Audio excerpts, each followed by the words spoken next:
네, 오랜만에 우리 기도를 돕는 매일 묵상이죠. 오늘은 4월 29일 화요일이고 시편 107편 1절에서 9절입니다. 여호와께 감사하라 그는 선하시며 그 인자하심이 영원함이로다라는 아주 유명한 시편이죠. 이 시편의 5절에 보면 이런 말씀이 있습니다. 줄이고 목이 말라 그들의 영혼이 그들 안에서 피곤하였도다. 이것이 예수님을 만나지 못한 하나님을 떠난 인생의 본질과 같은 거죠.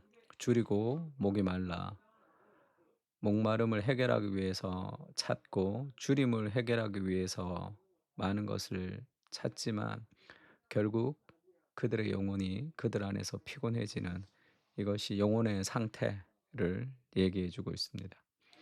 줄이고 목이 말라라는 제목으로 말씀을 좀 나누려고 합니다. 인생의 방황을 해결할 수 있는가? 인생은 내가 왜 태어났는지 알지 못하고 태어나는 거죠. 그러니까 태어나지는 겁니다.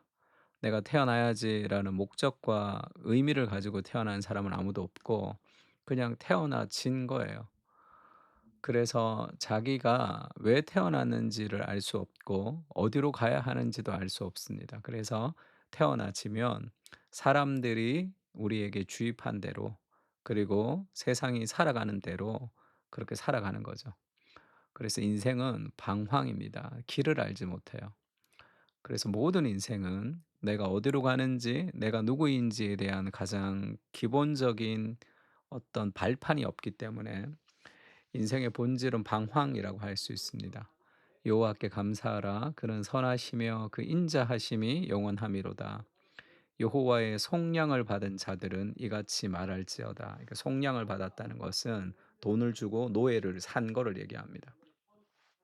죄로부터 예수님이 자신의 목숨을 대가로 주고 우리를 샀다는 거죠.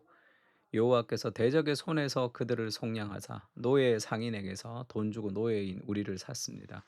해방시켜 준 거죠. 동서남북 각 지방에서부터 모으셨도다. 그들이 광야 사막 길에서 방황하며 거주할 성읍을 찾지 못하고 이것이 우리의 본질이죠. 우리는 광야 사막의 길에서 방황하며 거주할 성읍을 찾지 못하는 그런 방황하는 인생. 줄이고 목이 말라 그들의 영혼이 그들 안에서 피곤하였도다. 이것이 인생의 본질과 같습니다. 데미안 같은 소설을 봐도 그것이 인생을 참 이 방황으로 그리죠. 그것이 젊음의 특권이다 이렇게 얘기하기도 하지만 답이 없이 살아가는 삶의 어떤 영혼의 방황을 얘기합니다. 그러니까 우리는 인생의 방황과 인생의 목마름을 해결할 수 없는 존재들이죠. 그 예수님이 그렇게 얘기합니다. "내가 곧 길이다. 내가 진리고 생명이니 나로 말미암지 않고는 아버지께로 올 자가 없느니라." 그러니까 하나님과 멀어진 인생의 본질은 방황이죠. 그러면 어떻게 해야지 그 끊어진 그 길로 우리가 다시 돌아갈 수 있을까? 그리스도를 통해서 갈 수 있습니다. 그러니까 "내가 곧 길이다." 이렇게 얘기하죠. 시편 119 편은 "주의 말씀은 내 발의 등이요 내 길의 빛입니다." 이런 표현이 있죠. 하나님의 말씀이 우리의 인생의 길을 비춰 주는 거죠. 내 길을 비추고 내 발의 등을 비추지 않으면 우리는 캄캄한 인생길에 어떻게 살아가야 될지 삶의 길을 모르고 이리저리 부딪히면서 살아가는 삶을 살아갈 수밖에 없습니다. 주의 의로운 규례들을 지키기로 맹세하고 굳게 정하였나이다. 그 사람들은 진리가 우리를 자유롭게 한다는 말이 뭡니까? 사람은 자기가 원하는 대로 내가 마음대로 하고 싶어 하지만 내 마음이라는 것이 나도 잘 알지 못하는 이랬다 저랬다 하는 삶의 기준이 없는 게 내 마음이잖아요. 그래서 내 마음이 원하는 대로 살고 싶어서 살아가면 삶에 만족이 없는 더 큰 방황의 세계로 빠집니다. 그러니까 진리가 우리를 자유롭게 한다는 것이 이 길로 가면 된다는 지도를 가지고 가는 것과 마찬가지예요. 지도 없이 그냥 여기 갔다 저기 갔다 그러면 제대로 길을 찾지 못할 확률이 더 많은 거죠. 그래서 진리가 우리를 자유롭게 한다는 것은 인생의 나침판을 가지고 인생의 지도를 가지고 우리가 찾아가는 겁니다. 교회로 올 때도 마찬가지죠. 주일날. 그냥 집에서 교회를 온다고 해서 아무 때나 간다고 올 수 있는 것은 아니란 말이에요. 지도가 있어야 됩니다. 길이 있어야 되는 거죠. 그것이 진리가 우리에게 주는 삶의 방황은 예수 그리스도 그분의 말씀 안에서 삶의 길을 우리가 찾을 수 있습니다. 또 우물가의 여인에게 사마리아에 있는 우물가의 여인에게 예수님이 그렇게 말씀하시죠. 예수께서 대답하여 이르시되 이 물을 마시는 자마다 다시 목마르려니와 내가 주는 물을 마시는 자는 영원히 목마르지 아니하리니 내가 주는 물은 그 속에서 영생하도록 솟아나는 샘물이 되리라. 우리가 날마다 솟는 샘물 가지고 지금 큐티하는데 그게 여기서 나오는 거죠. 솟아나는 샘물이 되리라. 영생하도록 솟아나는 샘물이 될 것이다. 그러니까 너희가 목마르는 인생, 늘 내 인생에 갈망이 있고 그것을 채우면 또 목마르고 그것을 채우면 또 목마른 인생을 살아가는 거죠. 그래서 이 여인은 남편이 다섯 있었습니다. 이 남자에게 인생을 걸면 무언가 참된 행복과 만족이 있을 줄 알았는데 그게 아니잖아요. 그것을 다섯 명의 남자를 바꾼다고 삶에 그 진정한 만족이 있는 것이 아니죠.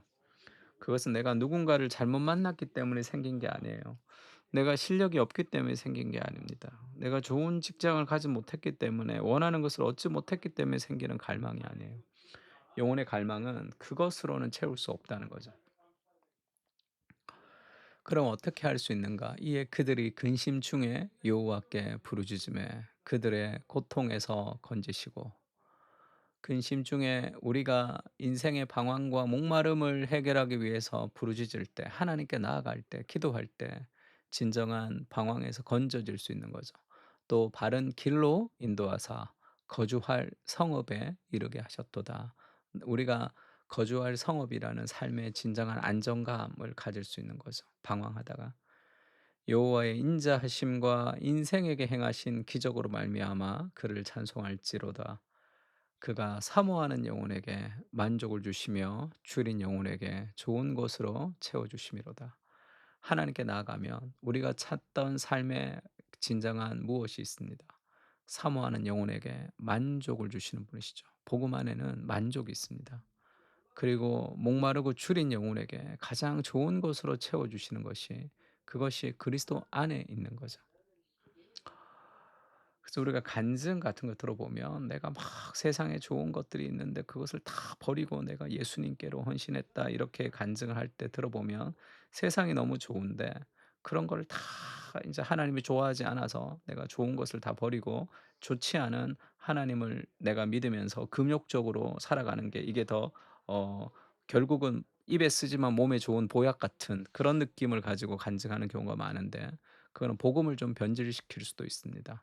무슨 말 하시는지는 이해할 수 있지만 복음은 가장 좋은 것이죠.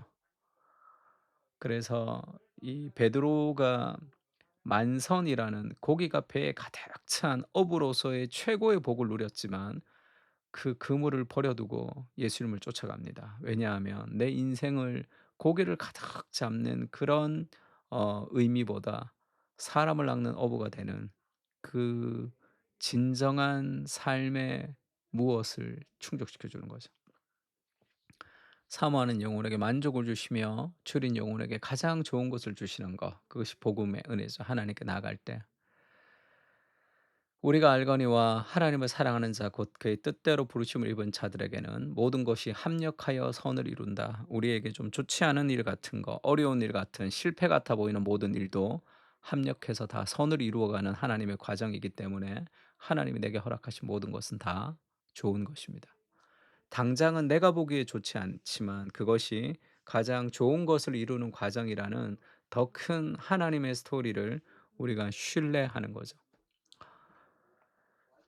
마태복음에 예수님이 그렇게 얘기하죠. "구해라 주실 것이다. 찾으라 찾아낼 것이고 문을 두드리면 열릴 것이다." 누가 아들이 떡을 달라 하는데 돌을 주겠느냐? 생선을 달라 하는데 뱀을 줄 사람이 있겠느냐? 너희가 악한 자라도 좋은 것으로 자식에게 줄 알거든. 하물며 하늘에 계신 너희 아버지께서 구하는 자에게 좋은 것으로 주지 않겠느냐? 하나님이 마치 구하는 것을 주지 않는 것 같은 뉘앙스로 얘기하는 사람들도 많습니다. 내가 원하는 것을 주지 않았을 뿐이지 하나님 내게 허락하신 것은 가장 선하다라는 그 눈이 더 큰 세계가 열려야 되는 거죠. 하나님께서 구하는 자에게 가장 좋은 것으로 주신다. 악인도 자식에게 나쁜 거 안 준다. 하나님이 주시는 좋은 것이 뭡니까? 누가복음에는 그런 이 똑같은 표현을 이렇게 썼습니다. 구하는 이마다 받을 것이요 찾는 이가 찾아낼 것이요 두드리는 이에게는 열릴 것이라. 너희 중에 아버지 된 자로서 누가 아들이 생선을 달라 하는데 생선 대신에 뱀을 주며 알을 달라 하는데 전갈을 주겠느냐. 너희가 악한 자라도 좋은 것을 자식에게 줄 알거든 하물며 하늘 아버지께서 구하는 자에게 좋은 것을 주시지 않겠느냐. 이렇게 돼 있는 단어를 뭐로 바꾼 거죠? 성령을 주시지 않겠느냐 이렇게 얘기했습니다. 하나님이 주시는 가장 좋은 것, 하나님 그분 자신이죠. 하나님 그분을 우리에게 주시는 겁니다. 왜 결혼하고 왜 사랑하죠? 그 사람이 좋아서 결혼하고 사랑하는 거 아닙니까? 그럼 나머지는 따라오는 거예요.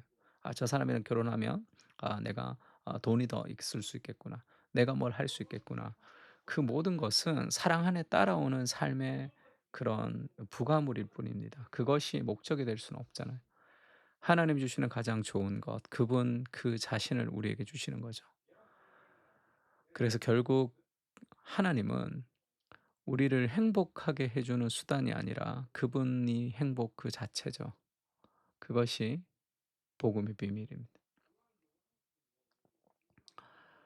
그래서 이 찬양 생각이 나는데 내 아버지 그 품 안에서 내 영혼은 안전합니다. 주 손길로 내 삶을 안으시니 그 평강이 나를 덮습니다. 그 관계성 안에서 내가 영혼이 안전하다는 삶의 고백이죠. 내가 비록 넘어지고 흔들리지만 주 내 안에 거하며 나를 붙드시고 내 생각을 주께로 돌리고 주시는 평강이 없으립습니다. 주님의 약속 안에서 내 영혼은 평안합니다. 내 뜻보다 크신 주님의 계획을 내가 신뢰합니다. 두려움을 다 내려놓고 주님만 의지합니다. 주 안에서 내 영혼이 안전합니다. 이 삶의 안정감이 우리를 이끌어가는 겁니다.